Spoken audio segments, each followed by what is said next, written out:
Bonsoir tout le monde, ce sera pas bien long. On va commencer, on va laisser les gens activer leur son. Puis il y a encore des gens qui rentrent, on va laisser tout le monde rentrer.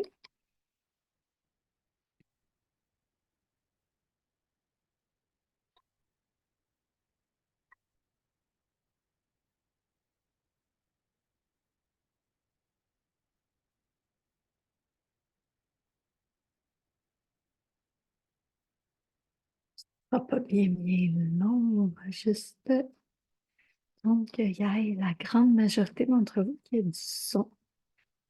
Je vais t'écrire un petit message pour ceux qui ne m'entendent pas.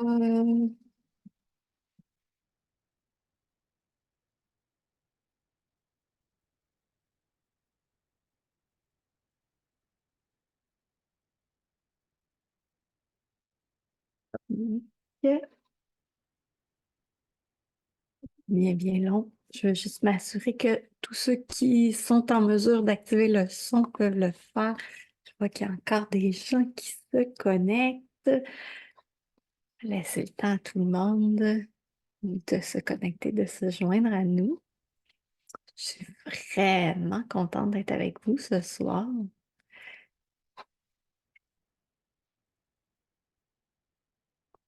On m'entend, merci Stéphanie. Euh, pas bien long, c'est juste qu'il y a des gens qui arrivent à toutes les fois où j'admets des gens. Donc, je vais juste attendre d'arrêter d'être occupée à admettre des gens avant de commencer. Pendant ce temps-là, je vois qu'il y a une dizaine de personnes qui n'ont pas encore de son, donc je vous laisse activer votre son. Ce qu'on pourrait faire, ben, en fait, euh, donc, ce qu'on va faire, c'est que si vous m'entendez pas, vous ne pourrez pas le faire, mais je serais curieuse de savoir avec quoi vous arrivez ce soir à mon atelier, c'est quoi vos attentes, c'est quoi votre sentiment face à la propreté. Je sais que vous me l'avez pas mal tous répondu dans le questionnaire, puis je me suis fiée beaucoup à vos réponses pour faire l'atelier de ce soir, mais c'est toujours intéressant de savoir, surtout avec quelle énergie vous arrivez.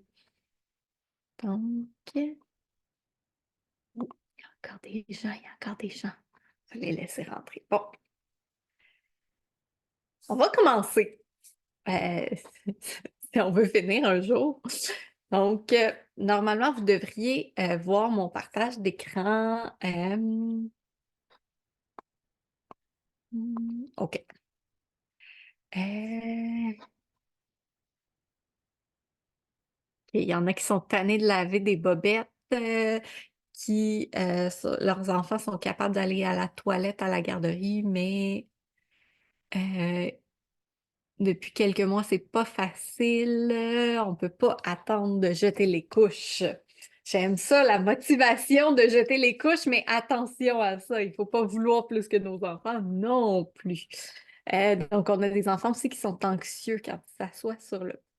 Donc, ben, je vais vous souhaiter la bienvenue officiellement à mon atelier. La pauvreté, c'est pas le bout de la merde. J'ai volontairement donné un nom cocasse parce que je pense que c'est important. On est tellement découragé avec la propreté. On m'exclut parce que moi, j'essaie de vous rendre la vie facile, mais la propreté, ça semble pas si facile que ça pour certains d'entre vous. Puis, on veut pas se stresser avec ça, on veut pas s'inquiéter avec ça. Ce qu'on veut, c'est vraiment rendre ça facile, rendre ça une transition douce et euh, joyeuse. De la même façon qu'introduire de la nourriture. Puis vous allez voir, je fais beaucoup de parallèles avec l'introduction de la nourriture. Je fais beaucoup de parallèles aussi avec tout ce qui est développement moteur et tout ça.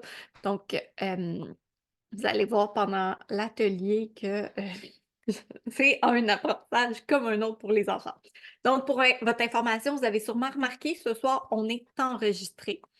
L'atelier, volontairement, j'ai désactivé vos micros, vos caméras, parce que des fois, on s'en rend pas compte, on accroche les boutons, on active notre micro, on active notre caméra, les gens voient notre vaisselle pendant qu'on est en train de la faire par erreur. Donc, volontairement, pour la qualité de tout le monde, j'ai désactivé vos micros, vos caméras. Euh, donc, à la fin de l'atelier complètement, je vais arrêter l'enregistrement et je vais vous donner une occasion de poser vos questions de vive voix. Donc, s'il y en a qui veulent ouvrir leur micro, leur caméra, on pourra le faire à la toute fin. On est ensemble pour entre 45 minutes et 2 heures, selon la quantité de questions qu'il va y avoir, selon l'interaction qu'on va avoir. Je vous invite à rester avec moi à la toute fin. Je vais vous expliquer ce que je vais avoir pour vous, mais j'ai des tirages, des cadeaux, des offres pour vous à la toute fin de l'atelier. Donc, je vous invite à rester avec moi. Donc, pour commencer, je vais prendre le temps de me présenter. Moi qui déprime assise sur une toilette. En fait, mon nom, c'est Claudine. Je suis consultante en apprentissage de la propreté. Je suis éducatrice à l'enfance depuis près de 10 ans. Je suis certifiée avec la méthode OCRAP depuis maintenant 2 ans. Puis, honnêtement, moi aussi, j'ai longtemps cru, probablement comme vous, que la propreté, ça se faisait tout seul. Puis j'imagine que si vous êtes ici avec moi ce soir, vous avez compris que la propreté ne se fera pas toute seule. Euh, mais comme éducatrice, même dans les débuts de ma carrière, je pensais que ça se faisait tout seul. Puis, la vérité, en fait, c'est qu'on n'est pas 100% renseigné sur la propreté.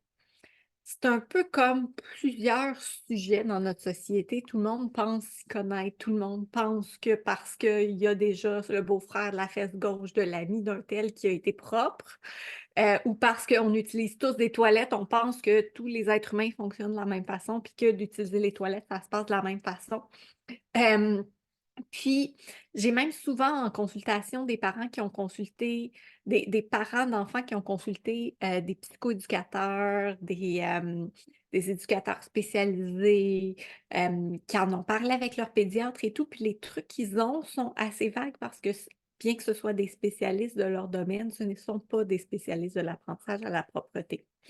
Ça arrive souvent que ces parents-là viennent me voir et disent, je me suis fait dire par tous les spécialistes qu'ils ne peuvent plus rien faire pour moi. Donc, ce soir, en fait, ce que j'ai fait, c'est que j'ai monté un atelier pour démystifier toutes les difficultés autour de la propreté. Donc, peu importe que vous soyez pas encore rendu là puis que vous voulez commencer ou que vous soyez au milieu en plein dedans, les deux mains dedans, puis que ce soit difficile, ou que ce soit, il y a beaucoup de gens aussi qui m'approchent au niveau de la propreté de nuit. Euh, donc, toutes ces difficultés-là, on va en parler. Donc, je vous invite, si vous n'êtes pas encore rendu là, si vos enfants ne sont pas encore propres du tout, qui sont encore aux couches, à quand même tout écouter les petits trucs parce que souvent de le savoir à l'avance, ça permet de se préparer. En fait, quand j'ai constaté que la propreté, c'était une problématique, moi, je cherchais vraiment une méthode respectueuse de l'enfant, respectueuse de notre rythme comme être humain. Parce que pour un petit topo, moi, j'ai une spécialisation en éducation par la nature. Mon gros dada, c'est le retour aux sources, le retour à la base. J'ai d'ailleurs un podcast qui s'appelle Retour aux sources que vous pouvez trouver sur toutes les plateformes, mais qui ne parle pas d'apprentissage à la propreté, fait qu'on ne va pas rentrer dans le sujet de mon podcast. Mais mon gros dada, c'est de comprendre comment on vivait avant l'urbanisation, avant de commencer, avant les usines, comment on vivait avant, quand on était dans l'autosuffisance, quand on vivait au rythme des saisons, quand on vivait au rythme de la vie. Et la méthode au CRAP, en fait, c'est une méthode qui est hyper respectueuse de tout ça parce que c'est une méthode qui respecte les signaux, qui respecte qu'est-ce que j'ai moi comme humain, comme signaux qui me disent que j'ai besoin d'aller aux toilettes. C'est une méthode aussi qui est inspirée de comment on faisait avant. Donc, c'était super important pour moi. Puis d'ailleurs, bien qu'il y a certains aspects, certaines choses que je ne suis pas toujours 100% d'accord parce que je ne suis pas la même personne que Jamie Klowacki, l'auteur du livre. Elle aussi, elle vit sur une ferme en autosuffisance et tout ça. Donc, on a beaucoup de points en commun, Jamie et moi, là. Donc, ce soir, en fait, je vais vous partager les 3 choses primordiales à savoir sur l'apprentissage à la propreté, ainsi que on va parler des attentes de la société. Je vais terminer en vous parlant de mes services et je vais vous faire tirer quelque chose. En fait, je vous montre tout de suite à l'instant ce que je vous fais tirer, puis je vais avoir quelques codes promo pour vous. Donc, en fait, à la fin de la présentation ce soir, je vais faire tirer 2 exemplaires du nouveau livre au craft qui est derrière moi. Ça se peut que ce soit petit si vous êtes sur un téléphone, mais en fait, le bon vieux livre au crap, le mien commençait à être un petit peu magané et, et annoté, mais le nouveau livre au crap est sorti hier. Je l'ai reçu ce matin. Donc, c'est la nouvelle édition parce que Crap a maintenant 10 ans. En fait, ça a été publié en 2015, donc 9 ans et quelques. Cette édition 10e anniversaire-là prend en compte toutes les choses qui ont changé dans notre société, tout ce qu'il y a comme disons, défis supplémentaires chez les enfants. Puis, ce qui est important de comprendre, c'est que pendant les 10 dernières années, Jamie a continué à former ses consultantes, puis à alimenter du contenu sur son podcast et tout ça. Donc, tout ce contenu-là existe quand même. Là, c'est pas tout nouveau, tout beau de hier après-midi. Là, c'est des choses auxquelles je suis au courant, mais j'ai vraiment très hâte de m'asseoir et lire au complet le livre. Vous comprendrez que j'étais occupée à vous préparer la présentation de ce soir, donc je ne me suis pas assise pour lire le livre. Je prends le temps aussi de vous nommer que la méthode au crap, c'est une méthode. En fait, le livre a été vendu à environ 50 000 exemplaires, ce qui fait que c'est au moins 50 000 familles qui ont essayé la méthode au crap. C'est sans compter les gens qui se le passent d'une personne à l'autre, les gens qui l'ont emprunté à la bibliothèque et tout ça. Donc, c'est vraiment une méthode qui a fait ses preuves. Si jamais vous devez quitter avant la fin, je vais vous rajouter une petite capsule sur la rediffusion. Donc, allez écouter la petite capsule, ça va vous donner une façon de... Je vais faire tirer un 3e livre de cette façon-là, donc ça va vous donner une façon de le gagner.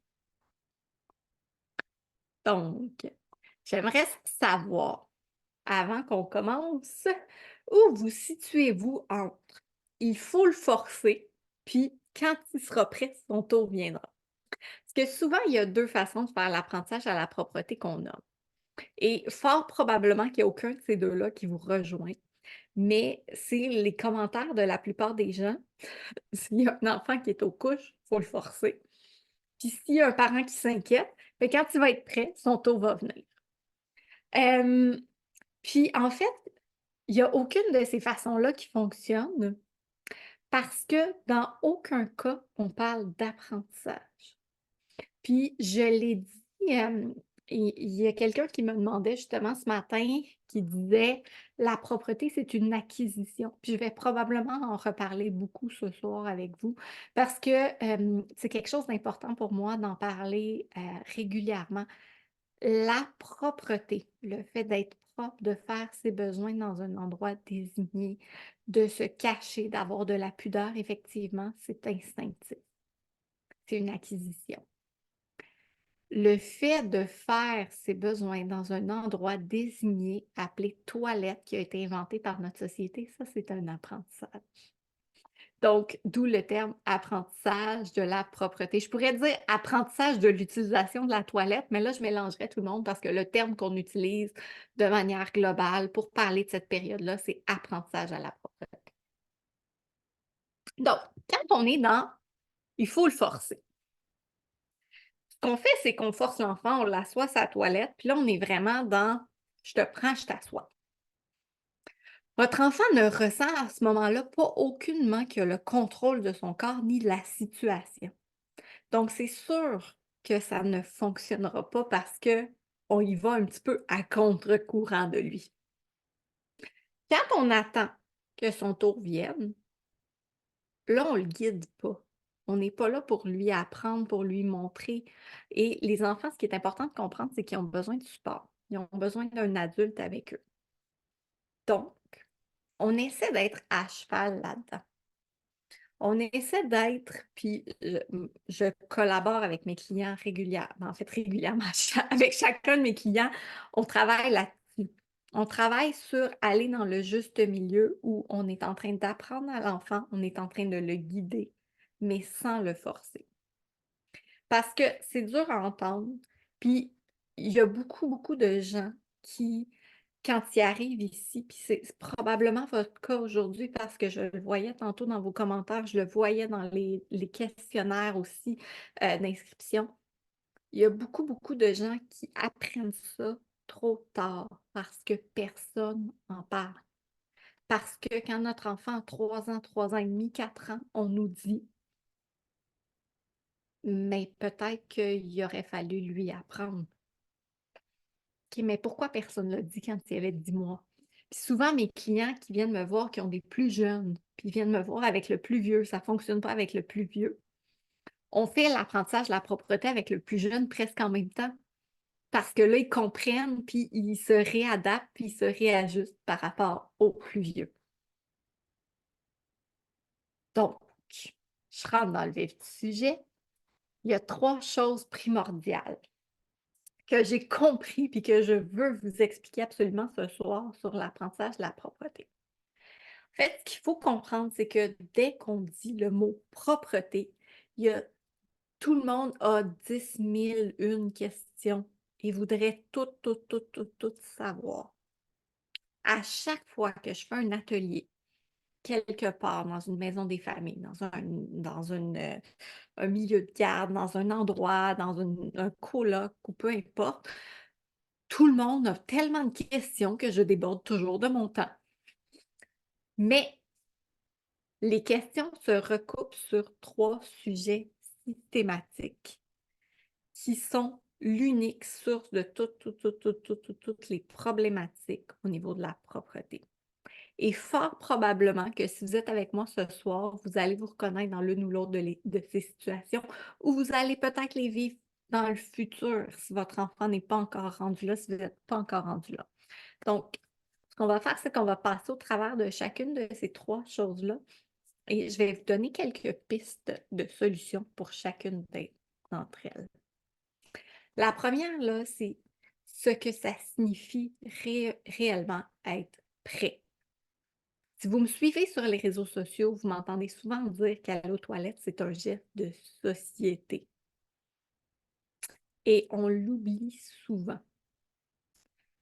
Les parents viennent me voir, je vous le disais tantôt, avec des enfants de 3, 4, 5 ans qui ne sont pas encore propres parce qu'ils attendaient qu'ils soient prêts. Les enfants, je vais vous le répéter plus tard aussi, sont prêts à partir d'environ 20 mois. Puis là, je dis environ parce que ça dépend de chaque enfant, ça dépend de son développement, ça dépend de où il en est dans son développement moteur, dans son développement langagier, tout ça.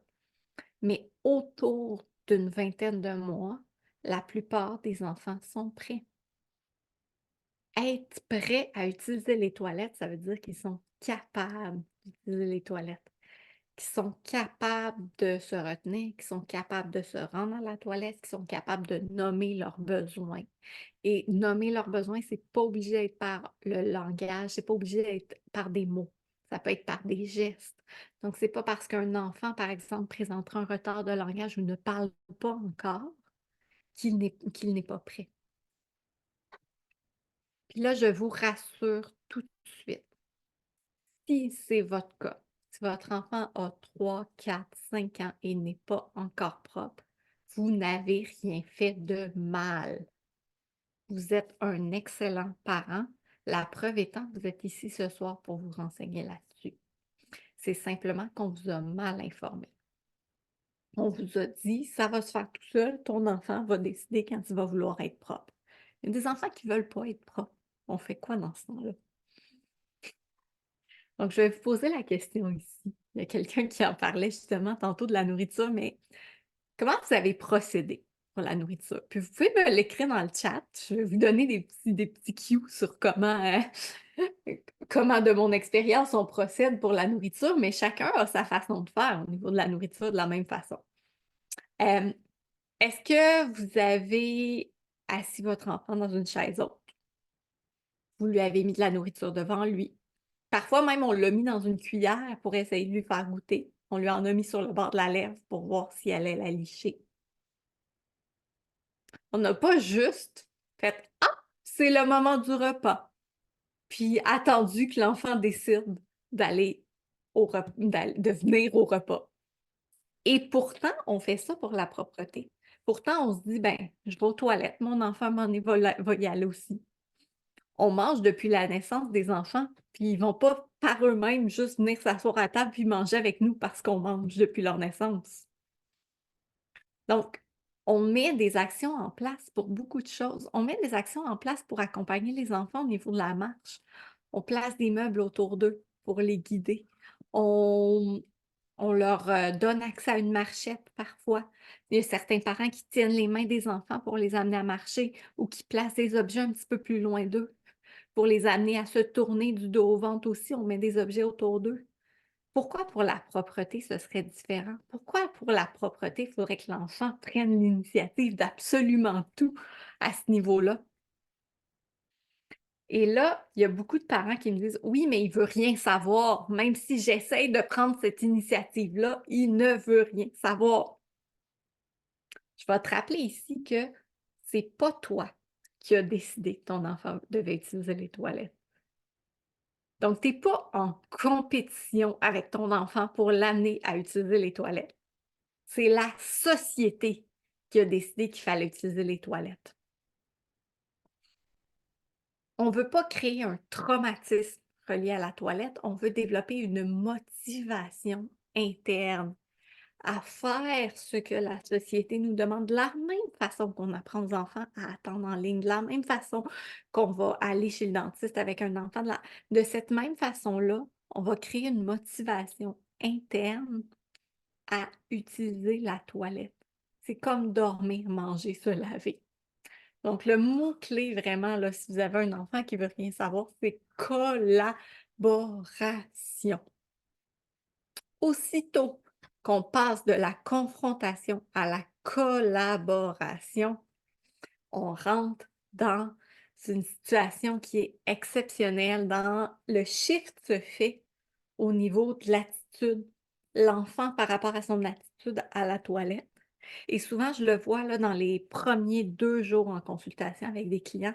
Aussitôt qu'on change cette manière de penser-là, leur manière d'interagir, d'intervenir avec leurs enfants change. Puis comme leur manière d'intervenir avec leurs enfants change, les enfants ont une attitude beaucoup plus positive par rapport à l'utilisation de la toilette. Ça ne veut pas dire que ça va débloquer du jour au lendemain. Des fois, il y a un petit peu plus de travail à faire, mais on est dans la collaboration, donc c'est beaucoup plus facile d'apprendre à l'enfant à utiliser les toilettes. Le deuxième chose primordiale, c'est les enfants constipés. Là, je vais vous dire vraiment, puis je m'excuse, je vais être vraiment crue là-dessus. Mais je pense que collectivement, on a vraiment besoin d'avoir une grosse réflexion. Parce que souvent, les parents viennent me voir en me disant: «Mon enfant est propre pour les pipis et pas pour les cacas». Puis je le sais qu'il y a au moins une vingtaine de personnes qui sont inscrites à l'atelier de ce soir que c'est leur problématique. Puis ça, c'est ceux qui m'en ont parlé dans le questionnaire. Mais la première question que je pose toujours quand un parent vient me voir en me disant: «Mon enfant est constipé», c'est: «Est-ce qu'il est constipé ou il se retient?» Et là, dernièrement, il y a un nouveau mot de vocabulaire. Je ne sais pas si c'est au niveau de la médecine que c'est sorti, mais dernièrement, j'ai commencé à entendre des parents venir me parler de constipation fonctionnelle. On va se dire les vraies affaires. Quand on se retient de faire caca, on est tout sauf fonctionnel. Moi, quand j'ai besoin d'aller aux toilettes, là, je ne suis pas capable d'être fonctionnelle. Donc, si votre enfant fait ce qu'on appelle la constipation fonctionnelle, il n'est pas 100% fonctionnel. Il a probablement très mal au ventre. Ses journées sont probablement très longues, très difficiles pour lui. Puis là, je vous répète encore une fois, vous n'avez rien fait de mal. C'est pas de votre faute. C'est, on vous a dit, ben, ton enfant est propre pour les pipis, pas pour les cacas, laisse-lui le temps. Mais la grosse différence entre la constipation et un enfant qui se retient ou un enfant qui demande une couche ou un enfant qui n'est pas propre pour les cacas, c'est que quand on est constipé, on est capable de s'asseoir, de forcer, mais ça ne sort pas. Quand on se retient, on ne va pas aux toilettes. Ou si on y va parce qu'on nous force le bras, parce qu'on nous twiste le bras, et on y va pour faire plaisir à papa, maman. Mais puis là, vous allez peut-être, si vous avez un enfant qui est dans cette situation-là, le reconnaître. Les enfants s'assoient de toutes les positions possibles pour montrer qu'ils forcent, mais ils forcent clairement pas. Ils ont les jambes dans les airs, ils ont les jambes croisées, ils se retiennent, ils se forcent de retenir. Donc là, souvent, ce qui arrive dans cette situation-là, c'est que le médecin prescrit du Laxadé. Enfin, constipé, Laxadé. Un Laxadé ramollit les selles. Votre enfant se retient, sa selle ramollit, il y a des traces de break dans ses culottes. Puis là, il vous demande une couche parce qu'il est plus capable de se retenir. Et pendant tout ce temps-là, tout le monde vous dit: «Laisse-le faire caca dans sa couche, ça va se régler tout seul». Mais comment il se sent votre enfant, vous pensez? Puis là, je veux vraiment là, c'est important de comprendre que vous avez, puis je vais probablement le répéter beaucoup trop là, mais vous faites ce que vous pouvez pour votre enfant, pour l'aider, pour l'accompagner. Mais on peut pas attendre que ça se règle tout seul. Un enfant qui fait de la fièvre, on lui donne un verre d'eau, peut-être, ça dépend quelle sorte de croyances vous avez dans votre famille, puis comment vous décidez de soigner ça par la médication ou quoi que ce soit, mais on s'arrange pour que l'enfant soit confortable quand même quand il y a de la fièvre. Un enfant qui se retient de faire caca, il faut s'arranger pour qu'il soit confortable, il faut lui enlever son inconfort.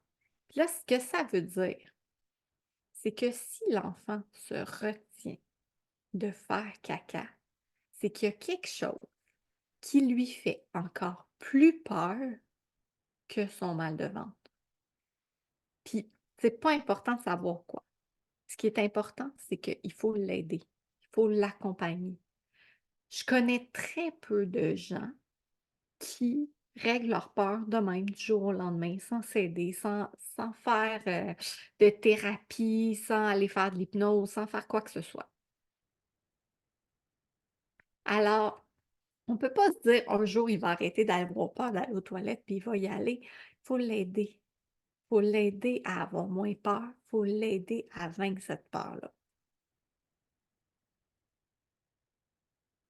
J'aimerais ça que vous réfléchissiez. Vous pouvez l'écrire dans le chat si vous voulez, là, mais vous pouvez aussi le garder pour vous. Mais est-ce que vous avez déjà eu une peur?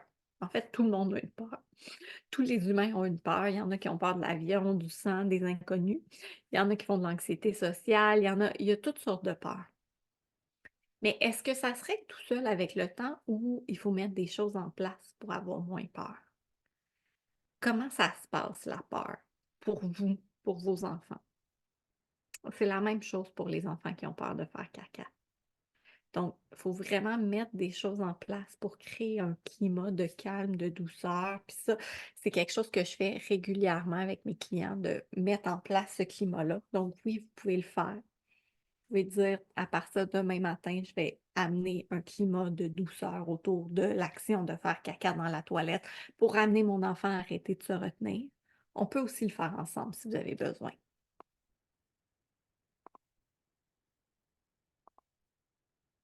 La troisième chose dont je veux vous parler, c'est la propreté de nuit.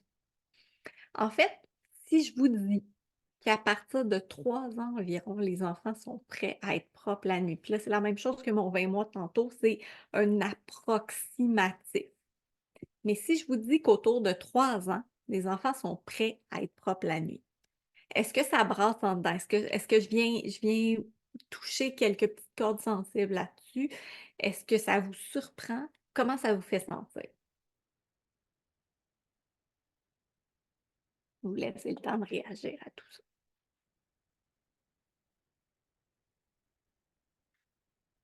Ouais, il y a un petit délai aussi. En fait, je vais vous expliquer.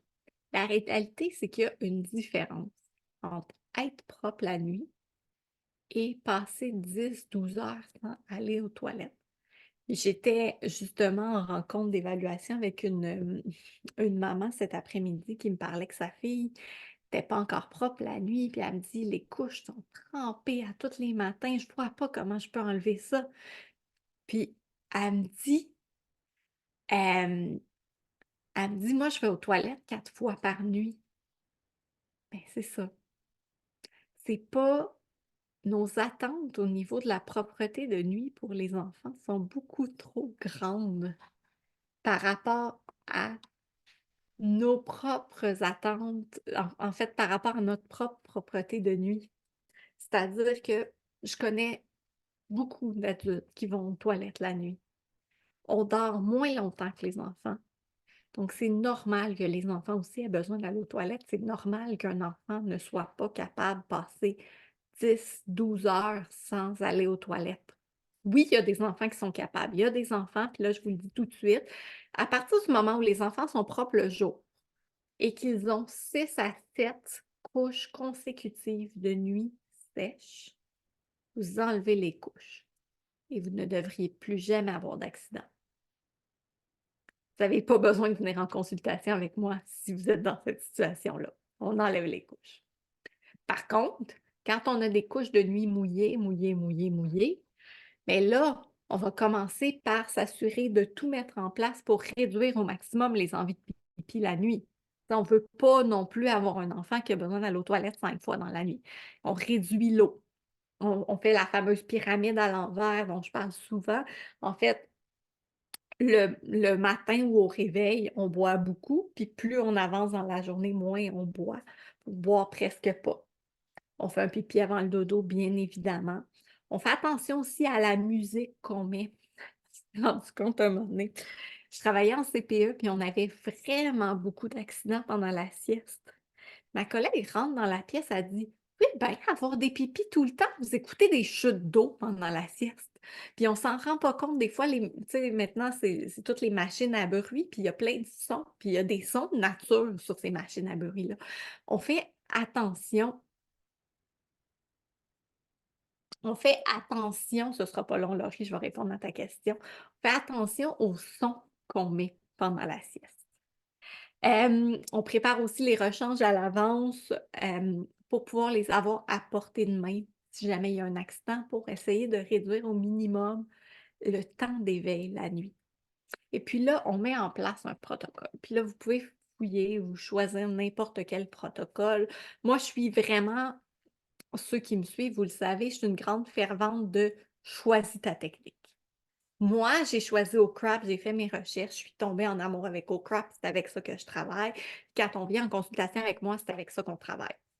Par contre, je vous invite de votre côté à prendre le temps de trouver quelle est la technique qui ressemble à votre style parental et d'y aller de l'avant avec cette technique-là. Donc, que ce soit pour la nuit, que ce soit pour le jour, on trouve la technique qui nous convient. Et pour la nuit, il faut apprendre aux enfants à se réveiller la nuit. Oui, ils vendent des tapis puis des alarmes, puis des bracelets.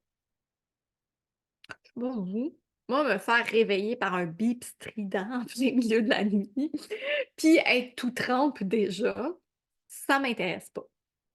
Donc, ça doit pas intéresser nos enfants non plus. Hem, donc moi, ce que je préconise, c'est les réveils avant le pipi et non pas après le pipi. Donc, d'apprendre aux enfants vraiment à se réveiller régulièrement la nuit. Puis ça, on peut le faire ensemble. Avec la méthode OCRAP, on a un protocole qui est vraiment très, très, très précis. Là, j'ai une question dans le chat qui me demande si mon enfant n'est pas encore propre pour les cacas, juste pour les pipis. euh, Est-ce que je dois attendre pour la propreté de nuit? Je te dirais oui et non. Ce qui se passe souvent, puis ça, c'est pas écrit nulle part, c'est pas écrit dans le livre au crap, c'est pas une information que Jamie Glowacki m'a donnée elle-même. Hem, c'est en fait, les parents arrivent à leurs enfants, leur expliquent qu'on va enlever les couches pour faire les cacas puis tout ça, ça se passe bien, puis les enfants disent: «Je veux pas en mettre la nuit» et deviennent propres du jour au lendemain, la nuit aussi. Parce que souvent, c'est une sécurité. Il y a beaucoup d'enfants d'ailleurs, qui sont propres pour les pipis, mais pas pour les cacas et qui attendent la couche de nuit ou la couche de sieste pour faire leur caca. Hem, Parce que pour eux, c'est une sécurité. Ils savent qu'ils vont avoir à chaque moment cette couche-là. Donc à partir du moment où on rend ça agréable, où on va dans une collaboration, où utiliser la toilette devient la seule option et que l'enfant est à l'aise avec ça, souvent la couche de nuit prend le bord. Hem Mais moi, je suggère en fait de travailler les 2 en même temps, plus que de travailler le caca, puis après ça, travailler la nuit ou travailler la nuit, puis après le caca. Tant qu'à être dedans, on va aller dedans jusqu'au bout. Hem, donc, il y a une autre question, c'est: on entend quoi par collaboration? Est-ce que c'est de l'amener aux toilettes sans attente et le féliciter pour l'action? Donc, moi, je suis pas nécessairement pour de féliciter les enfants d'aller aux toilettes. Parce qu'aller aux toilettes, c'est un geste de société. C'est pas, il y a pas personne qui me félicite le matin parce que je vais aux toilettes, parce que ça fait partie des normes. Ça fait partie des choses à faire dans la vie. Puis on veut pas non plus de de créer cette attente-là que papa et maman vont être contents, puis que papa et maman vont être fiers de moi parce que j'étais allée aux toilettes. C'est comme d'utiliser un système de renforcement, puis, système de renforcement, j'en parle en long et en large partout sur mon groupe, si vous me suivez sur les réseaux sociaux. Sinon, vous irez lire ce que j'explique sur les systèmes de renforcement. Mais en fait, les systèmes de renforcement, c'est une motivation externe. Motivation externe, c'est pas durable. Donc, il va falloir continuer à motiver, puis il va falloir en rajouter parce qu'à un moment ou à un autre, ça marchera même plus, cette motivation-là. Donc moi, ce que je vous suggère, c'est vraiment d'y aller en collaboration, de vraiment coopérer avec vos enfants. Là, si je vous en parle puis vous dites: «Eh boy, je serais pas capable», c'est là où écrivez-moi, prenez rendez-vous avec moi, puis on regarde ça ensemble.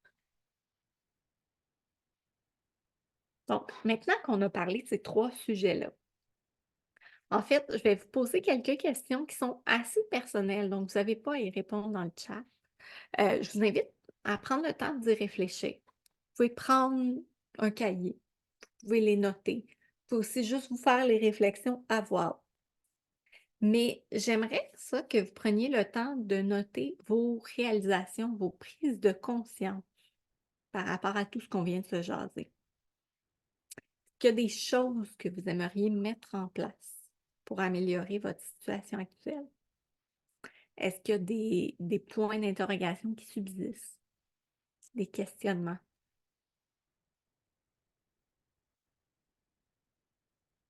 J'aimerais ça que vous preniez le temps aussi de vous demander comment vous vous sentez par rapport à la propreté. Est-ce que vous avez l'impression de rouler sur une route en construction à longueur de journée, de passer par-dessus les bumps comme sur mon image? Est-ce que vous avez l'impression d'avoir perdu le contrôle? Sur une échelle de 1 à 10, à quel point vous pensez que vous avez encore le contrôle ou vous sentez que vous avez encore le contrôle au niveau de l'apprentissage de la propreté? Peu importe la problématique pour laquelle vous êtes venu aujourd'hui ce soir.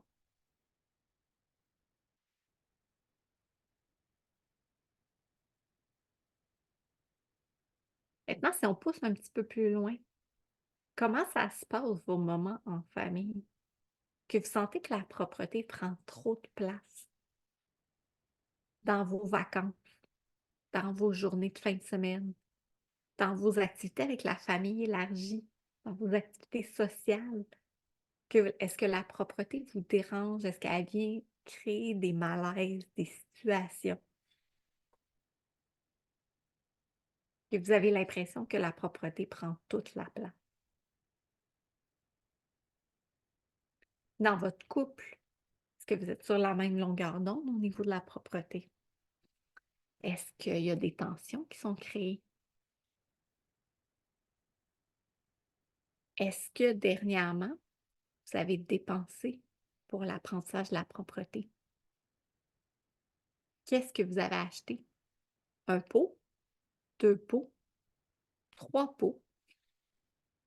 Un pot avec un aquarium, avec la musique en forme de cheval? Des culottes d'entraînement jetables? avec plusieurs bonhommes de dessins animés différents, un tableau de motivation ou deux, des culottes de toutes sortes, un banc d'appoint de Pat' Patrouille.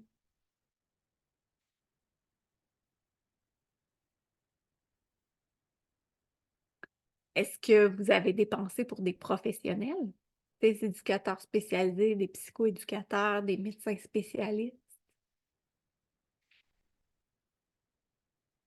Est-ce que vous avez acheté des produits au niveau de la constipation? Est-ce que ça a amélioré la situation ou ça l'a empiré? Combien de temps de qualité en famille vous avez perdu à jouer au yo-yo avec la propreté, à essayer des choses, des trucs lus sur Internet? Comment ça vous fait sentir, tout ce que je vous dis? Puis vous pouvez me l'écrire dans le chat aussi. Vous pouvez me résumer en un mot votre sentiment en ce moment.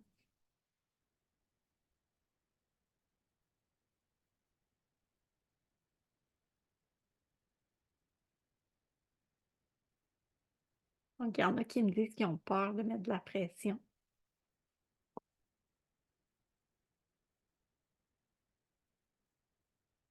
Moi, je veux vous dire tout de suite, là, vous n'êtes pas seul. En ce moment, on a assez autour d'une quarantaine de personnes connectées depuis tantôt. Il y a la dernière fois que j'ai regardé, puis les inscriptions rentraient encore au moment où j'ai fermé mon téléphone, là, mais on était 250 personnes inscrites ce soir, qui regardent probablement en rediffusion, puis qui vivent sensiblement la même chose. Si vous regardez les commentaires qui commencent à rentrer dans le chat, ça ressemble à ce que vous vivez, fort probablement. Vous n'êtes pas tout seul.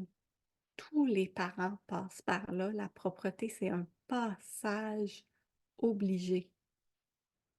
Puis malheureusement, il n'y a pas de guide d'emploi. Autant il y a 75 000 consultantes en sommeil, 75 000 nutritionnistes, personne ne nous parle de la propreté.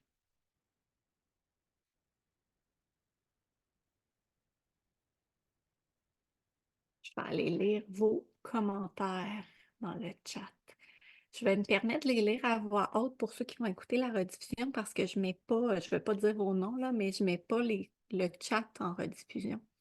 Donc, comme mon fils devient anxieux quand il est sur la toilette, j'ai peur de lui mettre trop de pression. J'ai commencé à acheter un pot, une petite toilette. Mon enfant a 23 ans, je suis un peu stressée de commencer à lui apprendre la propreté. Ouf, tu as vrai sur tous les points. Ça frappe. On veut mieux faire qu'avec mon garçon avec qui on a forcé les choses. Ça commence à me peser que sa sœur ne soit pas propre à 3 ans comme lui.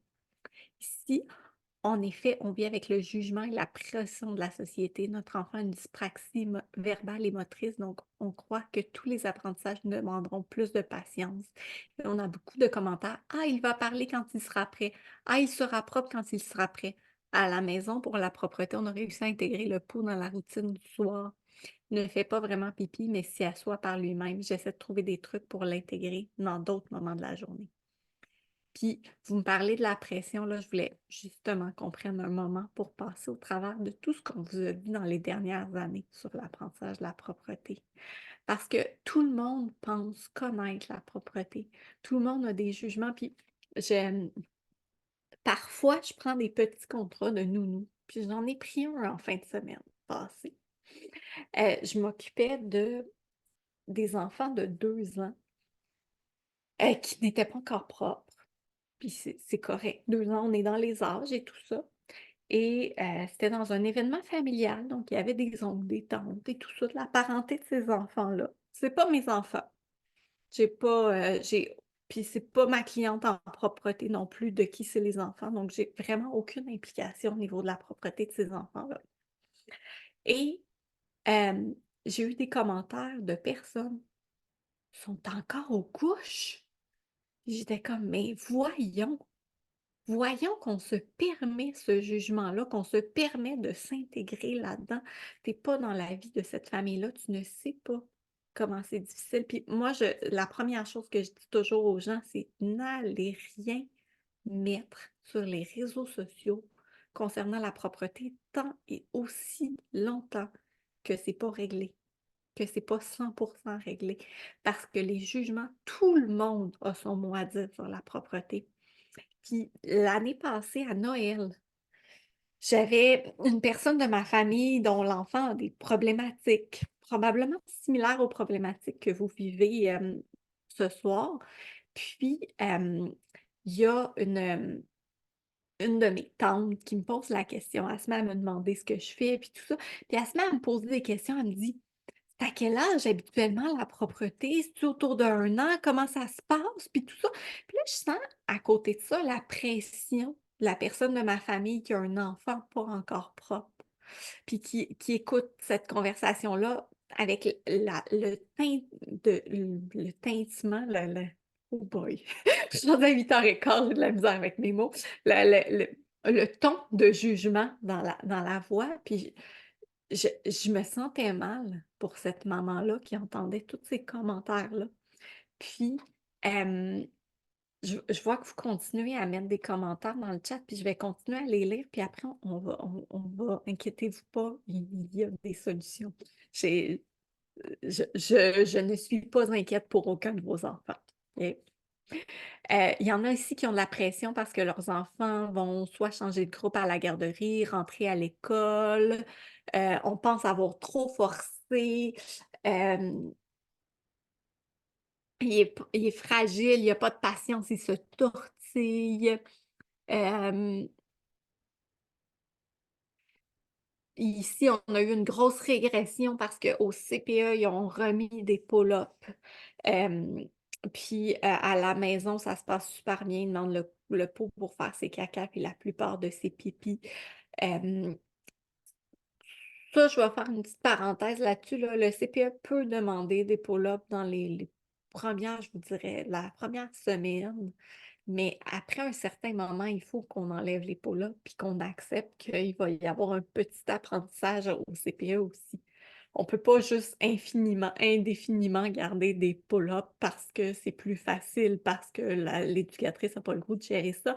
Mais je comprends que quand on a commencé l'apprentissage à la maison, qu'on est rendu au jour 2 ou 3, oui, on envoie les enfants en pull-up parce que ça se pourrait que l'éducatrice ne les voit pas à temps, puis que pour des questions d'hygiène, tu sais, l'éducatrice ne peut pas passer la journée à ramasser des incidents, mais à partir d'un certain moment, il faut, puis ça, c'est de la collaboration de ce, je vous dis, annoncez-le pas en trombe sur les réseaux sociaux, mais on peut en parler à l'éducatrice, dire par exemple, euh, là, il y a la Saint-Jean-Baptiste qui s'en vient si vous êtes au Québec.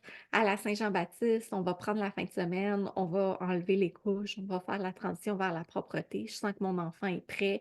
Euh, Comment tu veux qu'on procède pour le lundi? Ou non, c'est un lundi, la Saint-Jean-Baptiste. Fait que le mardi, quand tu vas revenir à la garderie, comment tu veux qu'on procède?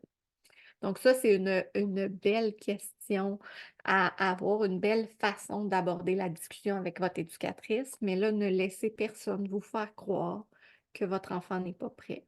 Si vous sentez que votre enfant est prêt, si vous sentez que vous êtes sur la bonne voie, votre enfant, il est prêt. On ne laisse personne nous faire croire. Donc, en fait, il existe effectivement une solution. Donc, c'est possible, lorsque vous voyez qu'il y a des signaux qui indiquent que vos enfants sont prêts, comme ceux que vous nommez dans le chat depuis tantôt, de travailler en collaboration. Euh, je vous donne un exemple hyper rapide. J'ai une cliente avec qui on travaillait une problématique de sel dernièrement. Puis, elle m'envoie un message à un moment, elle me dit, là, je suis en train de... On a mis en place les interventions, ça se passe bien, mais là, j'essaie de l'amener aux toilettes, puis il me frappe, il me donne des coups. Là, je lui dis, écoute, en ce moment, est-ce que tu es encore dans ta collaboration? Parce que s'il est rendu au coup, c'est que tu es dans la confrontation, tu n'es plus dans la collaboration. Puis juste de nommer ça, elle m'écrivait 30 minutes plus tard, elle me dit, on s'est calmé, on est retourné sur la toilette, puis ça s'est bien passé finalement. Donc, c'est possible de le faire dans la collaboration. C'est ça sur quoi je travaille depuis 2 ans. C'est possible le jour, c'est possible la nuit, c'est possible avec un enfant qui retient ses cacas, c'est possible si on a un enfant qui a peur du pot, c'est possible. Mais c'est normal que ce soit dur de le faire dans la collaboration. Il y a quelqu'un tantôt qui disait, j'ai de la misère à être dans la collaboration sans être dans les systèmes de récompense. C'est difficile d'être dans la collaboration, de travailler en collaboration avec votre enfant, mais c'est normal que ce soit dur. C'est normal d'avoir envie de lâcher le morceau en cours de route. La propreté, ça a toujours été dur. Sauf que notre société a évolué. On laisse de moins en moins de place à la propreté. Je ne sais pas vous, moi, ma mère, elle est restée à la maison avec nous en congé de maternité jusqu'avant qu'on soit propre. Elle nous a rentrés à la garderie propre. On ne peut plus faire ça de nos jours. À 7, 8, 9 mois, il faut commencer la garderie parce qu'il faut réserver notre place à la garderie. Sinon, on la perd.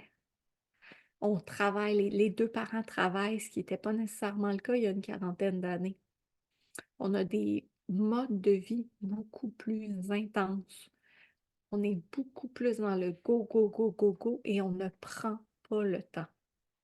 Et je vais prendre le temps de vous parler de la période de 2 ans parce que c'est souvent la période où on fait l'apprentissage à la propreté. On n'appelle pas ça Terrible 2 pour rien. En fait, on a l'impression que les enfants sont plus difficiles. Mais ce qu'il faut comprendre, c'est surtout que les familles sont plus dispersées, sont aux quatre coins de la planète. On ne vit plus à proximité de nos frères, nos sœurs, et on n'a plus de leur aide. Pire, on rejette souvent en bloc les valeurs dans lesquelles on a été élevé parce qu'on veut mieux pour nos enfants. Alors, on se retrouve un peu seul à patauger dans la situation. Je vais répondre à la question de Noémie. Je vais vous donner à la fin complètement de l'atelier un lien pour aller télécharger un petit aide-mémoire de toutes les choses et les actions à mettre en place avant de commencer la propreté. Donc, je ne vais pas concrètement vous expliquer la méthode OCRAP ce soir. J'ai un atelier qui l'explique de long en large, la méthode OCRAP. Euh, mais je vais vous envoyer, vous allez avoir à la fin le petit outil que vous pouvez télécharger qui est vraiment juste une liste à cocher, mais qui vous donne toutes les étapes. Donc, je retourne à mon fameux Terrible 2. On a besoin de support pour tout ce qui est apprentissage à la propreté, puis tout le reste aussi, hein. Le 2 ans, c'est la période des crises, c'est la période de l'identité, c'est la période de je suis capable de tout faire, je veux tout faire, je veux le faire tout seul. Puis c'est l'âge où ils sont physiquement capables de tout faire, mais qu'ils n'ont pas la capacité de le faire, de comprendre en fait c'est quoi les limites. Donc, c'est vraiment un âge qui est difficile euh, parce qu'ils veulent comprendre les limites, ils veulent comprendre l'environnement autour d'eux. On est plus isolé, puis c'est correct si, par exemple, vous n'êtes pas près de vous n'êtes pas proche de votre famille, que vous ne voulez pas nécessairement que vos parents soient impliqués dans la vie de vos enfants parce que vous n'avez pas les mêmes valeurs, parce que vous ne voulez pas que vos enfants soient élevés comme vous avez été élevés. C'est correct. C'est correct aussi si vous habitez loin de vos parents parce que vous êtes déménagé loin ou vos parents sont déménagés loin. Tout ça, c'est correct. Mais on a besoin de ce support-là. Donc, entourez-vous pour faire l'apprentissage à la propreté. Trouvez-vous une tribu, une clique des gens avec qui vous allez pouvoir faire le support. Puis je vous invite d'ailleurs, j'ai un groupe Facebook, je vais vous partager à la fin complètement le lien vers mon groupe Facebook, mais je vous invite à l'annoncer sur ce groupe-là quand vous commencez la propreté. Comme ça, on peut soutenir, s'entraider entre nous. Je sais que sur les groupes Facebook, les règles générales, puis je me le fais souvent dire que sur mon groupe Facebook, on a cette ouverture-là parce qu'il y a une chose qui n'est pas acceptée, c'est le jugement. Et je regarde tous les commentaires un par un pour m'assurer qu'il n'y a aucun jugement de la part des parents parce que c'est le pire frein dans l'apprentissage à la propreté. Puis, pour répondre à votre question sur comment concrètement on débute l'apprentissage de la propreté, votre, votre façon d'être, votre posture comme adulte va être beaucoup plus forte que toutes les méthodes que vous allez mettre en place au niveau de l'apprentissage à la propreté. Donc, il y a plusieurs façons, en fait, de faire l'apprentissage à la propreté. Puis, vous pouvez aller à la bibliothèque, vous prendre un livre, peu importe lequel, je vous dis, je prône que chaque parent choisisse sa méthode. Puis que si vous voulez prendre la méthode au CRAP, vous êtes bien libre de venir travailler avec moi, mais chaque parent est libre de choisir sa propre méthode. Mais habituellement, quand on choisit une méthode puis qu'on on le fait sans nécessairement avoir un support autour de nous, au bout de 3 jours, ça devient difficile. Parce qu'il y a la lune de miel au début. Les enfants, jour 1, jour 2, ils sont tout contents. Yeah! On a le post, une nouveauté, tout ça. Puis autour du jour 3, 4, ils comprennent que c'est pour toujours et ça devient un petit peu plus difficile. On commence à être fatigué, notre vigilance commence à en perdre. Donc, ça devient un petit peu plus difficile après 3 jours. C'est pour ça que j'offre des services de consultation. Donc, vous pouvez embarquer en consultation avec moi, être écouté pour la durée de votre choix, bénéficier de l'entraide de mon... J'ai un groupe Facebook privé aussi qui est juste pour mes clients. Vous pouvez accompagner votre enfant dans la propreté, puis je vous dirais que j'ai écrit quelques semaines seulement, là, je ne peux pas faire de promesses à personne là-dessus, mais la majorité de mes clients, si c'est pour l'apprentissage de la propreté, tout simplement en 3 semaines, c'est réglé. Au niveau des selles, on parle d'à peu près un 8-9 semaines. Pour la nuit aussi, on parle d'un 8-9 semaines euh, parce que, euh, parce que c'est plus long, parce que surtout la nuit, on a vraiment beaucoup d'étapes à franchir. Donc, comme je vous disais, à la fin de l'atelier, je vais vous envoyer, vous allez pouvoir télécharger. Il y a plein de questions sur la méthode OCRAP. À la fin de l'atelier, vous allez pouvoir télécharger l'outil qui vous donne toutes les choses pour vous préparer. Et l'atelier sur la méthode OCRAP, il est sur mon site web. Donc, c'est un atelier qui est payant, qui est un atelier d'une durée d'1h30 complète où je vous donne vraiment toutes les étapes de A à Z. Le livre OCRAP n'a malheureusement pas été traduit en français. Je travaille très, très fort. Je travaille très, très fort là-dessus. En fait, ce qu'il faut, puis là, je le dis, là, puis là, il y a 250 personnes inscrites à cet atelier-là, donc j'espère que ces 250 personnes-là vont faire la demande. Il faudrait qu'il y ait suffisamment de gens qui fassent une demande à une maison d'édition pour avoir une version francophone. Et à ce moment-là, la maison d'édition ferait la demande à une maison d'édition anglophone, mais en fait à la maison d'édition anglophone Simon Schuster, pour qu'ils fassent la traduction. Donc, semble-t-il qu'il y a déjà eu par le passé une version francophone du livre, mais il n'y en a plus maintenant. Donc, en fait, il y a 3 façons dont on peut travailler ensemble. Et voyons. OK. Je voulais vous montrer aussi quelques commentaires en fait de clients, surtout celui-là, je vais vous le lire ici parce qu'il est écrit en quand même petit si vous êtes sur un téléphone. C'était une cliente avec qui on travaillait. Ça faisait plus qu'1 an que cette cliente-là, sa fille avait des problématiques au niveau des selles. Euh, je vais lire ce qui est écrit dans le chat, ce ne sera pas bien long tout de suite après. Elle avait des problématiques au niveau des selles. Ça faisait 1 an, une bonne année, peut-être même 1 année et demie quand on s'est rencontrés. Et ça, c'est peut-être semaine 2 de son accompagnement. Elle m'écrit. Séance d'autocollant sur le couvert de la toilette initiée par... Elle est seule. Au bout d'une quinzaine de minutes, on entend la chasse d'eau. Elle arrive devant nous, se penche pour qu'on essuie ses fesses. On constate qu'elle a eu une selle, mais on ne sait pas quelle quantité puisqu'elle a floché. Ça force à ne pas se concentrer sur le résultat, mais bien son expérience. Ça semblait si simple, si fluide de la voir se rendre à la salle de bain et en revenir. Donc, cette maman-là, quand elle est venue me voir, là, sa fille, elle faisait des crises de bacon au sol pour ne pas s'asseoir sur la toilette. Et au bout de 2 semaines, elle m'écrivait ceci. Donc, c'est possible. Je vous promets que c'est possible. OK? Donc, on a un enfant qui démontre des signes d'être prêt depuis un bout, mais ce n'était pas possible d'avoir accès à un pot à la garderie. Est-ce que c'est pertinent de commencer maintenant, vu que bébé 2 est prévu sous peu? Il va toujours y avoir une raison de retarder. Je donne souvent cet exemple-là. J'ai une maman qui est venue me voir 1 année avec ses enfants.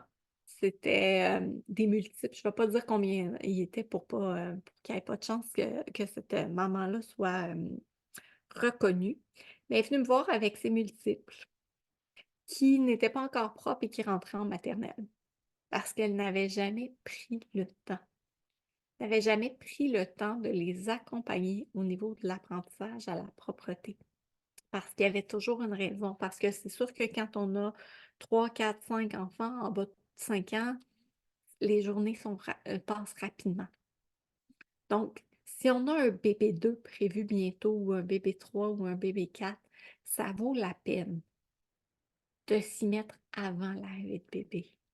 Parce qu'un coup qu'on va avoir les mains pleines avec un deuxième, oui, il va y avoir une régression, mais il va toujours y avoir des raisons d'avoir une régression. Il va toujours y avoir des possibilités. Un déménagement, un changement d'éducatrice. Il y a des raisons, il y a plein de facteurs qui peuvent faire en sorte qu'on va avoir une régression chez un enfant. Mais s'il présente des signes et qu'on n'écoute pas les signes, qu'on ne les voit pas, qu'on les ignore, ça se peut que ce soit vraiment plus difficile plus tard. Tandis que là, ça risque d'être simple et doux parce qu'il y a beaucoup de signes, parce qu'il y a beaucoup d'intérêt de la part des enfants. Donc, moi, je suis vraiment pour de focusser sur l'intérêt des enfants, d'aller de l'avant avec l'intérêt des enfants. Je vais vous inviter à fermer les yeux 2 petites secondes. On va faire un petit exercice. Donc, en fait, imaginez si vous vous levez par un samedi matin. C'est l'automne. Les feuilles tombent doucement des arbres. La température oscille autour des 18-20 degrés. Tu te prépares à aller aux pommes avec ta famille.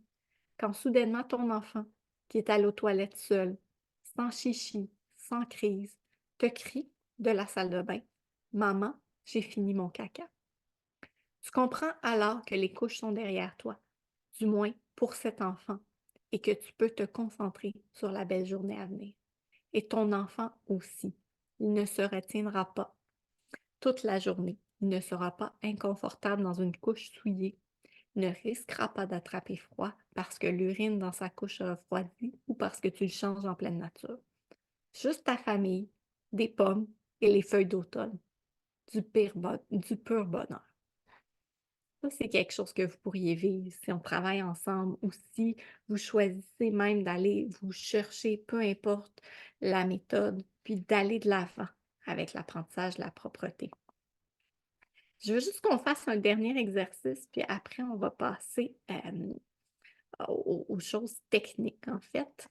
J'aimerais ça que vous preniez une feuille, un crayon, puis notez le prix de votre dernière boîte de couches. Le prix de votre dernier paquet de lingettes ou boîte de paquets de lingettes, là, dépendamment sous quel format vous l'achetez. Puis, calculez combien de chacun des deux vous utilisez par jour et le coût unitaire de chacun. Je vais vous montrer un exemple de calcul, ça va vous guider. Donc, j'ai fait le calcul, j'ai vraiment cherché les marques les plus populaires, tout simplement, premier résultat sur Internet. Là, j'ai pas magasiné mes couches pour trouver les moins chères, mais j'y étais avec la popularité. Donc, le prix d'une boîte de couches, 35 pour 144, donc 25 sous la couche. Mettons qu'on en change 8 par jour, environ 2 par jour. Le prix d'un paquet de lingettes, 30 pour 1008 lingettes, donc environ 2 sous la lingette. Ça n'a pas l'air beaucoup, mais c'est 80 sous par jour. Donc, 292 par année. Ce que ça fait, c'est 1022 par année. Ça, c'est sans compter des culottes d'entraînement, sans compter que j'aurais choisi des motifs spéciaux ou des couches spéciales de nuit. C'est vraiment les couches les plus simples possibles. 1022 par année, c'est un voyage d'une fin de semaine en famille, plus ou moins une sortie au resto en famille par mois, des sorties tout l'été, une soirée en amoureux à chaque mois. Et vous, qu'est-ce que vous feriez avec 1022 $, 1022 par mois, par année? Et qu'est-ce que vous feriez avec tout le temps de qualité que vous auriez de plus parce que vous passez plusieurs heures par jour, par semaine à penser à l'apprentissage de la propreté, puis à y réfléchir, puis à pas être certain, puis à essayer. Donc, si vous êtes prêt, parce que votre enfant est probablement prêt, je vous mets le lien ici. Donc, si vous êtes prêt, il y a 3 façons qu'on peut travailler ensemble. Dans tous les cas, j'ai un nombre réduit de clients pour m'assurer d'être 100% disponible pour chacun d'eux. Donc, si ça ne fonctionne pas dans mon agenda, c'est que j'ai atteint les clients pour ce moment-là. Ce qui est important de comprendre, c'est que je fais des recherches pour chacun de mes clients pour m'assurer qu'on répond à la problématique. Par exemple, tantôt, j'étais en consultation avec une cliente qui m'est arrivée avec une problématique au niveau des selles et c'est une problématique que jusqu'ici, je n'avais jamais vue malgré toutes les problématiques au niveau des selles. Et ce que je lui ai dit d'emblée, je ne suis pas certaine que je vais te prendre comme cliente. Je vais aller me renseigner, je vais aller m'assurer que ce que je veux mettre de l'avant, c'est la bonne chose parce que je ne veux pas non plus lui faire perdre son temps. Mais dans tous les cas, si je ne suis pas capable de l'apprendre, je vais la référer à quelqu'un d'autre. Je vais l'amener en consultation avec quelqu'un d'autre avec moi si la personne est juste anglophone. Je m'assure que tous les consultants, les spécialistes possibles soient impliqués dans les dossiers pour que ce soit le plus facile possible pour mes clients. Donc, mes accompagnements incluent tous une rencontre de 60 minutes au minimum. Et un accompagnement texto-vocaux de quelques jours. Donc, ça va de 3 jours à 45 jours. Si ce soir, vous m'écoutez, vous vous sentez confiant, vous sentez que vous avez juste besoin d'un petit coup de pouce, d'un petit hop, d'un petit moment, d'une petite fin de semaine où je vous remonte puis je m'assure avec vous que vous êtes sur la bonne voie, la consultation de 3 jours, elle est pour vous. Si vous souhaitez que je sois avec vous pour la majorité du processus, à ce moment-là, on prend 2 semaines. Mais si c'est un problème qui persiste depuis plusieurs mois, voire plusieurs années, que vous avez tous essayé, que vous ne savez plus où donner de la tête, on va fort probablement avoir besoin d'un 45 jours pour régler la situation. Ce qu'il faut comprendre ici, c'est que l'enfant il a appris plusieurs choses et là, il faut tout déconstruire avec votre enfant. Si vous n'êtes pas certain quel forfait choisir, je vais vous mettre mon agenda dans le chat. Donc, prenez un rendez-vous avec moi si vous avez des questions que je ne réponds pas nécessairement ce soir. J'essaie de répondre à toutes les questions, mais si c'est des questions vraiment plus générales, plus pointues, je ne sais pas si c'est le bon moment, je ne sais pas si c'est une bonne idée je ne sais pas vers quoi m'orienter, je ne sais pas si je devrais faire la nuit et le jour en même temps. Prenez rendez-vous à mon agenda, on explore ensemble laquelle des options est la meilleure pour vous. Donc, en fait, mon accompagnement, il est pour vous si votre enfant il est prêt, mais il ne veut rien savoir. Vous n'êtes pas trop sûr, vous ne voulez pas le forcer, vous ne voulez pas rien brusquer. Mais vous êtes prêt à investir du temps dans l'apprentissage de la propreté et de l'énergie pour mettre ça derrière vous une bonne fois pour toutes. Votre enfant est propre pour les pipis, pas pour les cacas, il demande une couche, se retient, fait des traces dans ses culottes. Votre entourage vous a dit que ça se ferait tout seul. Vous réalisez que finalement, ce ne sera peut-être pas le cas.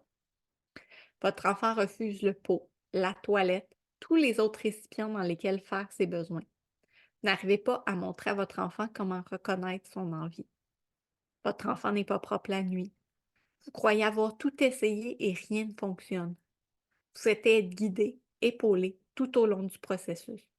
Vous vous sentez régulièrement pris au dépourvu, sans aucune épaule sur laquelle vous appuyer. Vous voulez faire affaire avec un spécialiste de l'apprentissage de la propreté pour arrêter d'aller à tâtons et aller droit au but en ligne droite. Votre enfant n'arrive toujours pas à être propre, ou du moins pas complètement propre. À chaque fois que vous croyez que c'est enfin le cas, il s'avère que non. Vous avez consulté différents experts qui donnent des conseils contradictoires. Vous êtes un peu perdu quant à qui écouter. Vous avez pris une quantité incroyable de vacances pour essayer d'aider votre enfant à devenir propre, mais malheureusement, rien n'a fonctionné. L'entrée à l'école approche ou dans un nouveau groupe à la garderie. Vous vous demandez si vous n'enverrez pas votre enfant en couche à l'école. Commencez à chercher un plan B, une nounou, une aide familiale. Donc, si vous vous sentez prêt à aller de l'avant, je vais vous décrire un petit peu plus en détail chacun des services. Donc, la consultation de 3 jours, qu'est-ce qu'elle inclut? Elle inclut une rencontre plan de match parce que chaque famille a ses particularités, ses restrictions. Donc, je vous rencontre chaque famille individuellement. On établit un plan de match selon votre enfant, votre mode de vie, les meilleures actions à mettre en place. Donc, c'est super important de comprendre que oui, on peut dire je prends la méthode OCRAP, je prends telle méthode, mais c'est pas écrit dans le livre. Si ta famille fonctionne de telle façon, il faut que tu fasses ça. Si ta famille... Donc, moi, à force de voir les familles, à force de travailler avec les enfants, ça fait 10 ans et plus que je travaille avec les familles, je sais comment adapter la méthode OCRAP à chacune de vos familles. Ce qui est important de comprendre aussi, c'est que chacun de mes services de consultation est admissible à des reçus d'assurance. Donc, quand on a une rencontre, c'est un reçu, bien évidemment, pour cette rencontre-là, mais plus on a de rencontres, plus on divise les reçus. À cette rencontre d'une heure-là, je vous rajoute les messages textes illimités avec un délai de 12 heures maximum parce que le temps, c'est super important dans le processus, puis je veux m'assurer de garder votre constance et votre confiance au plus haut niveau. Donc, c'est super important. Puis quand j'ai des clients, il y a des gens qui sont un petit peu plus gênés, qui n'osent pas m'écrire, qui ne veulent pas me déranger ou qui me disent des fois: «Je pensais pas que je t'écrirais à tous les jours, mais finalement, je n'ai tellement besoin».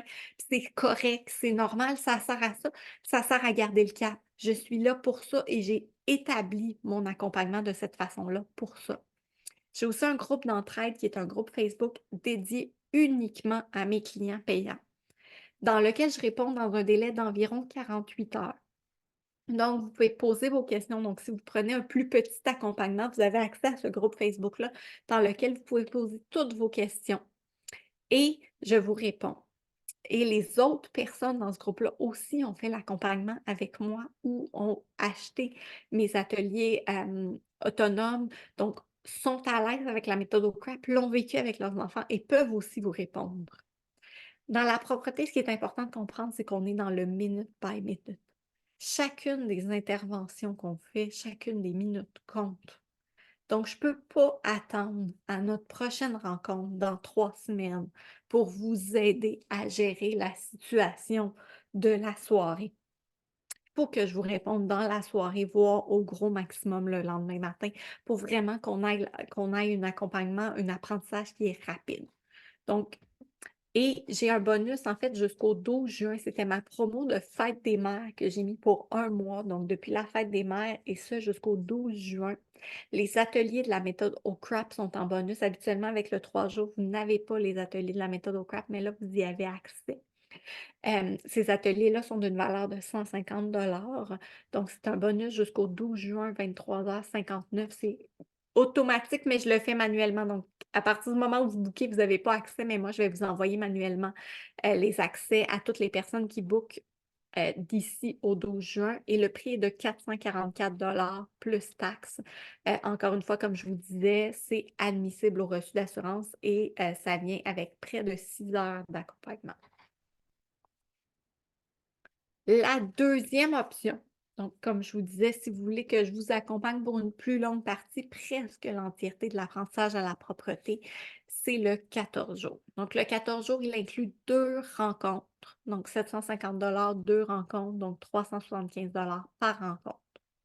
La première rencontre, c'est une rencontre plan de match où on établit vraiment chacune des spécificités selon votre mode de vie parce que chaque famille est différente, chaque famille a ses particularités. Mais ensuite, on se fait une rencontre pour réajuster le tir au courant des 14 jours. Parce que souvent, il y a des choses qu'on vit que finalement, ça ne se passe pas exactement comme on voulait. Puis des fois, de s'asseoir, de faire OK, ça se passe comme ça, finalement, on doit réajuster de cette façon-là et de cette façon-là, on va essayer ça, ça nous aide beaucoup.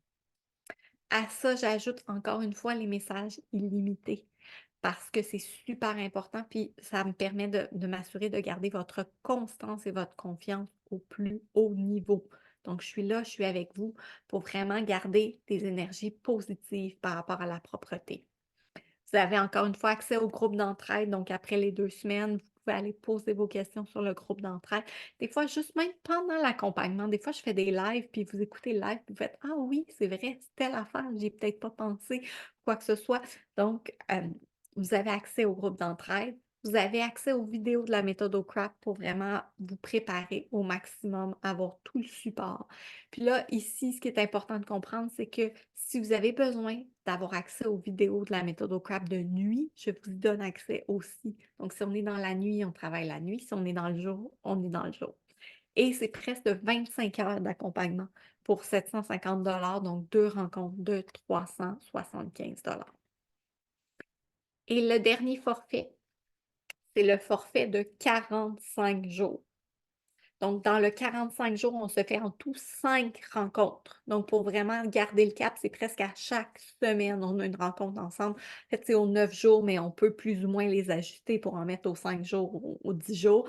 Mais on a 5 rencontres ensemble pour vraiment établir notre plan de match et le réajuster au fur et à mesure qu'on avance.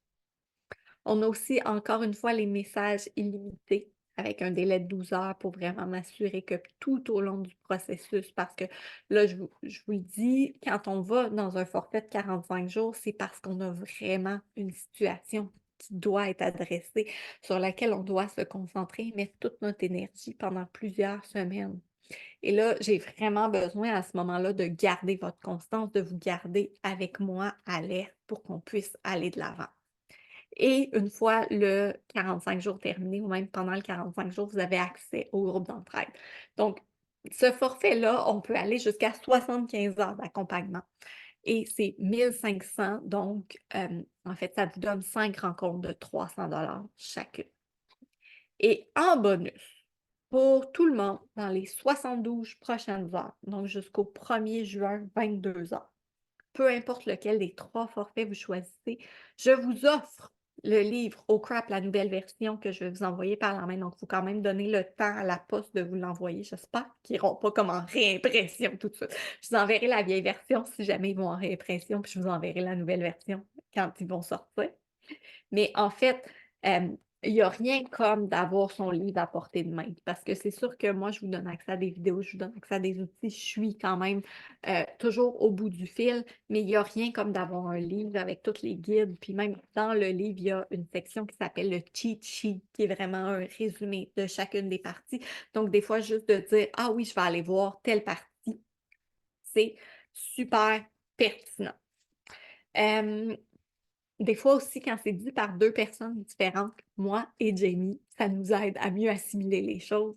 Donc, c'est pour ça que c'est important pour moi que vous ayez accès à ça. Je sais qu'il y en a certains, si jamais vous réservez d'ici 72 heures, puis vous ne parlez pas anglais, puis vous ne voulez pas que je vous l'envoie, vous me le direz. Mais je l'offre à tous ceux qui réservent dans les prochaines 72 heures. Donc, on va passer à la période de questions. Ce qu'on va faire pour la période de questions, c'est que j'ai ciblé des questions qui reviennent régulièrement. Je vais vous les faire passer. Vous pouvez poser vos questions dans le chat pendant ce temps-là. Je vais répondre à vos questions. Après avoir répondu à toutes les questions qui auront popé dans le chat, on va faire le tirage. Je vais vous donner aussi tous les cadeaux que je vous disais que je vous offre ce soir, puis les codes les rabais, puis tout ça. Puis ensuite, je vais arrêter l'enregistrement. Donc, si jamais vous avez des questions qui sont peut-être que vous êtes gêné ou que vous voulez ouvrir votre micro, votre caméra pour poser votre question, n'hésitez pas à rester pour pouvoir la poser. Sinon, vous avez le lien à mon agenda dans le chat. Donc, n'hésitez pas euh, à réserver directement. Donc, pour le forfait 3 jours, en fait, vous avez accès aux vidéos de la méthode pendant au minimum un mois. C'est comme un bonus que je vous donne, donc je vous donne accès comme si vous les aviez achetés. Puis je garantis toujours quand vous achetez mes ateliers autonomes que vous avez accès au moins un mois parce qu'on n'est jamais à l'abri d'un changement de plateforme. D'ailleurs, je suis en train de migrer ma plateforme. Donc, euh, donc un mois. Un mois, mais j'enlève pas les accès aux gens. Ça, je le dis ouvertement puis c'est enregistré, mais bon. Donc, euh, première question. Qu'est-ce qu'un service de consultation en apprentissage à la propreté? En fait, c'est l'accompagnement d'un expert du domaine de la propreté pendant une période déterminée pour vraiment vous aider dans la transition vers la propreté dans votre famille. Quels sont les avantages? En fait, c'est un service qui est clé en main. Vous avez donc un accompagnement dans toutes les étapes du processus, un support en temps réel, des conseils d'une experte. C'est vraiment fini d'y aller à tâtons dans les interventions quand on ne sait pas ce qu'on fait. C'est ultra insécurisant pour les enfants et ils ont de la difficulté à ils ont de la difficulté à faire ce qu'on leur demande parce que nous, on n'est pas sûr, puis on ne sait pas trop. Puis je donne souvent l'exemple de la fois où on a eu un tournage dans le CPE où je travaillais, puis je savais même pas où on s'en allait. Et je savais tellement pas où on s'en allait que moi, j'étais complètement insécure et mon groupe s'est complètement désorganisé parce que je savais pas où je m'en allais. Donc, le fait de faire appel à quelqu'un qui sait où il s'en va, puis qui vous donne un plan de match clair, puis qui en a vu d'autres, puis qui en a vécu d'autres. Puis, je suis pas à mon premier enfant qui veut pas faire caca, je suis pas à mon premier enfant de 5 ans qui est pas propre. Donc, je sais comment m'y prendre et je sais qu'est-ce qui fonctionne, qu'est-ce qui ne fonctionne pas et je sais comment adapter les interventions aussi à chacun des enfants. Donc, c'est vraiment intéressant pour les parents. Euh, donc, le service est offert sur une base individuelle. Si vous me suivez depuis plusieurs années, vous savez qu'à un moment, j'offrais des services de groupe. Je me suis rendu compte que je peux vraiment plus vous aider en individuel. Donc, maintenant, je n'offre que des consultations individuelles et je réponds à toutes vos questions, vos interrogations au quotidien. Donc, on s'établit un plan de match et je vous offre du support, des rencontres en cours de route, en plus de vous offrir des ateliers enregistrés et des capsules. Comment savoir si mon enfant est prêt? Donc là, je vous invite, si jamais vous avez besoin de savoir si votre enfant est prêt à prendre un rendez-vous dans mon agenda. Mais globalement, comme je vous le disais au début, à partir de 20 mois, on peut commencer à songer à l'apprentissage de la propreté. Les signaux qui m'indiquent qu'un enfant est prêt sont les suivants. Il est capable de s'habiller, se déshabiller partiellement. C'est mon rôle d'adulte de lui apprendre à s'habiller et se déshabiller partiellement. Un enfant ne va pas du jour au lendemain faire Ah, je vais m'habiller tout seul. Donc, il y a besoin quand même qu'on le guide, qu'on lui apprenne, qu'on l'épaule là-dedans, mais c'est s'il est capable de monter, descendre ses pantalons, il est prêt. Et tout le reste que je m'en viens vous nommer. Il est capable de nommer ses besoins. Quand je dis nommer, par des gestes ou des mots. Donc, il n'y a pas besoin de parler. La parole n'est pas nécessaire pour devenir propre. Nommer ses besoins, pas son envie. Son envie, il ne sait pas, il ne la reconnaît pas. C'est notre rôle de lui apprendre à la reconnaître. On va le faire dans l'apprentissage à la propreté. Mais il est capable de nommer qu'il a faim, qu'il a soif, qu'il est fatigué. Il est capable de monter les marches en alternance. Puis ça aussi, c'est mon rôle d'adulte de le lui apprendre. C'est mon rôle d'adulte de lui apprendre à monter les marches en alternance, donc une jambe, une jambe, une jambe, une jambe. S'il est capable de faire ça, c'est un bon signe. Ça veut dire qu'il va être capable de contracter ses sphincters, de se retenir. Il y a une couche sèche pendant au minimum 2 heures. Même chose, je ne suis pas obligée. Mais ça risque de me faciliter beaucoup la tâche si mon enfant ne fait pas pipi à toutes les 15 minutes. Là, le dernier.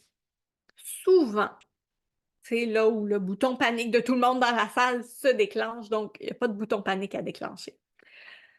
Il y a une fenêtre magique chez tous les enfants où ils développent ce qu'on appelle de la pudeur. Donc, il va avoir tendance à aller se cacher derrière un sofa, derrière une table, peu importe, et à se retirer pour faire leurs besoins dans leur couche. Cette fenêtre magique-là dure quelques semaines. Et c'est le meilleur moment de faire l'apprentissage de la propreté. Donc, si en ce moment, vous êtes en train d'écouter et cette fenêtre-là existe et vous êtes dedans, go! Si vous m'écoutez et que cette fenêtre-là est déjà passée, il n'y a pas de panique. Ça veut dire que votre enfant a déjà sa pudeur, il a déjà développé sa pudeur. ça va être moins facile que ça l'aurait été pendant ce moment-là où l'enfant allait se cacher, mais il n'y a pas de stress. OK? Il n'y a pas de panique. Vous n'êtes pas passé à côté de tout. Vous n'avez pas brisé votre enfant. Tous les enfants vont finir par être propres. Il n'y a pas de panique. Est-ce que mon enfant est propre pour les pipis, mais pas pour les cacas? Est-ce que tu peux m'aider? Absolument. Et je dirais même 95% des gens qui viennent me consulter, c'est pour ça. Je suis en train d'en faire une expertise, mais sans nécessairement le vouloir, juste parce que c'est une problématique répandue. Et je le répète, si c'est votre cas, vous n'êtes pas seul. Hein? Nous avons besoin d'aide pour la transition de nuit. Pouvez-vous nous aider? Absolument. Ça aussi, je peux vous aider. On va mettre en place un protocole. On va aller de l'avant avec notre protocole et puis on va le mettre en place et je vais vous soutenir là-dedans. Est-ce que les services sont remboursés par les assurances? Donc là, c'est la chose, si vous avez des assurances, écoutez bien, ouvrez vos deux oreilles. Je suis membre de l'association Rhythma. Donc, Rhythma, c'est une association qui me permet d'émettre des reçus de soins en naturopathie sous forme de médecine alternative. Ce qui fait que la grande majorité des assurances remboursent les reçus de Rhythma. Il y a certaines compagnies d'assurance qui demandent à ce que les naturopathes détiennent un certificat, pas un certificat, une attestation, un cours d'une école reconnue en naturopathie. Donc, si c'est votre assureur qui demande ça, malheureusement, je ne suis pas naturopathe, je suis éducatrice à l'enfance, donc ça ne fonctionne pas. Mais il y a comme 2 ou 3 assureurs au Québec sur la grande bunch d'assureurs qui demandent ça. Les forfaits contenant plusieurs rencontres, c'est un reçu par rencontre. Donc, c'est vraiment pour ça que les forfaits sont détaillés. C'est 5 rencontres avec en bonus mon accompagnement. Donc, si vous prenez le forfait de 45 jours à 1500, c'est 5 rencontres à 300 $, 5 reçus à 300 $. Je consulte, en fait, les parents me consultent. Donc, c'est toujours au nom des parents que je fais les reçus. Je n'ai aucun contact avec vos enfants, même que je demande à ce que vous ne m'envoyez pas de photos de vos enfants. C'est vraiment avec vous que je travaille chacun.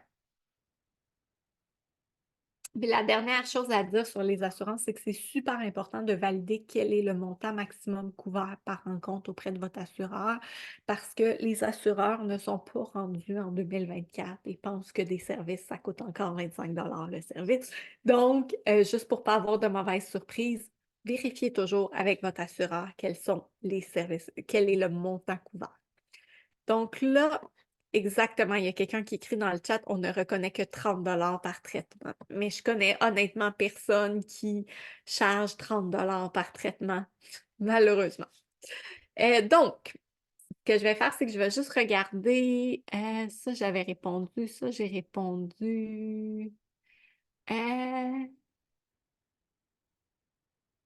Bébé qui fait souvent des caca durs, qui font des bobos et demande d'être collé, est-ce que c'est un obstacle? Donc, en fait, les caca durs, on va les travailler ensemble.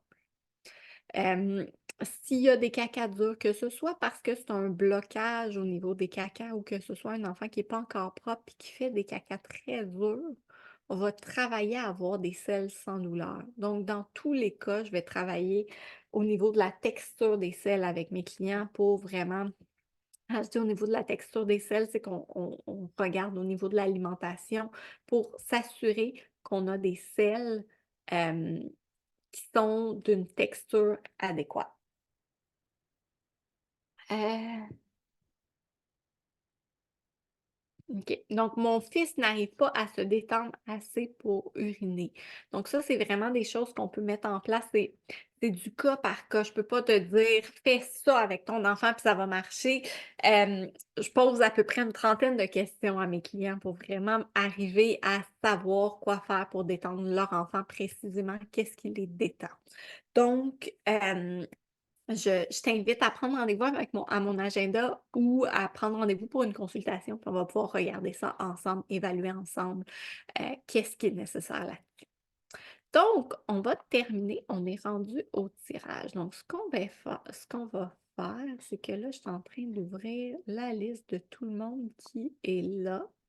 Donc, il y a 3 choses que j'ai pour vous ce soir. Je vais juste aller aussi vous copier les petits cadeaux que j'ai pour vous. Donc, première chose, je vous offre en fait un outil. Ça se peut que vous le receviez avant le 1er juin, mais il n'était pas encore tout à fait 100% prêt tout à l'heure. Donc, c'est pour ça que je vous ai mis le 1er juin. Donc, c'est une fiche aide-mémoire à cocher avec toutes les étapes, les choses à penser avant de commencer l'apprentissage de la propreté. Donc, si vous n'avez pas encore commencé du tout, que vous vous demandez comment entreprendre, allez télécharger votre fiche. Je vous ai mis le lien dans le chat pour la demander.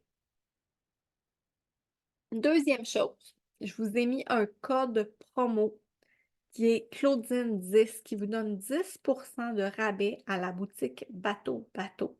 En fait, Bateau Bateau, c'est une compagnie québécoise de produits d'hygiène lavables, donc papier de toilette, bidet. Je les avais pas loin de moi. Donc, papier de toilette lavable, ils ont un bidet de voyage. Donc, des fois, quand on transitionne entre la couche où on a toujours des lingettes jetables, puis là, on va vers le papier de toilette sec, puis tout ça. Quand on est en dehors de la maison, ça aide beaucoup d'avoir accès à de quoi nettoyer plus proprement. Donc, vous avez un 10% de rabais sur uniquement les produits de Bateau Bateau. Donc, elle a des bidets qui viennent de d'autres entreprises. Ceux-là, vous n'avez pas de 10%. Mais tous les produits qui appartiennent à Bateau Bateau, qui sont manufacturés par Bateau Bateau, vous avez 10%. Donc, ce qu'on va faire, c'est que je vais défiler à travers les personnes qui sont participantes et je vais sélectionner 2 participants. Donc, le premier, c'est Chamberlain. Donc, je ne sais pas, Chamberlain, si tu es en mesure de d'ouvrir ton son. Ce que je vais faire, c'est que je vais t'envoyer un petit code dans le chat. Tiens. Puis envoie-moi un courriel. Je vais te mettre mon courriel aussi.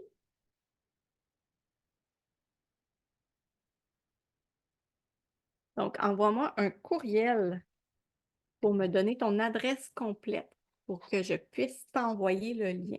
Donc, la personne qui s'appelle Chamberlain, je n'ai pas ton prénom. Envoie-moi un courriel, mets-moi le code que je t'ai mis en message directement. Donc, il y a juste toi qui peux le voir, ce code-là. Il n'y a pas personne qui va tricher. Envoie-moi un courriel, donne-moi ton adresse postale complète et je vais t'envoyer par la poste le livre au crap. On peut l'applaudir. Et la deuxième personne, donc, de la même façon, c'est Noémie Lebel. Donc, je ne sais pas, Noémie, je vais cliquer pour que tu réactives le son. Je ne sais pas si ça va marcher. Ah! Oui, oui. Oui! Je Donc, suis contente, merci. je te mets le code, toi aussi, dans le chat, juste à toi. Donc, tu m'envoies le code par courriel pour me prouver que tu es toi. Et puis, tu m'envoies ton adresse, bien évidemment, pour que je puisse te l'envoyer et je vais te l'envoyer. Là, vous avez une chance additionnelle de gagner. Je vous ai mis une capsule à la fin. Ben, en fait, je ne l'ai pas mis encore parce que l'enregistrement n'est pas mis encore, mais j'ai déjà enregistré la capsule, donc je vais la mettre. Après,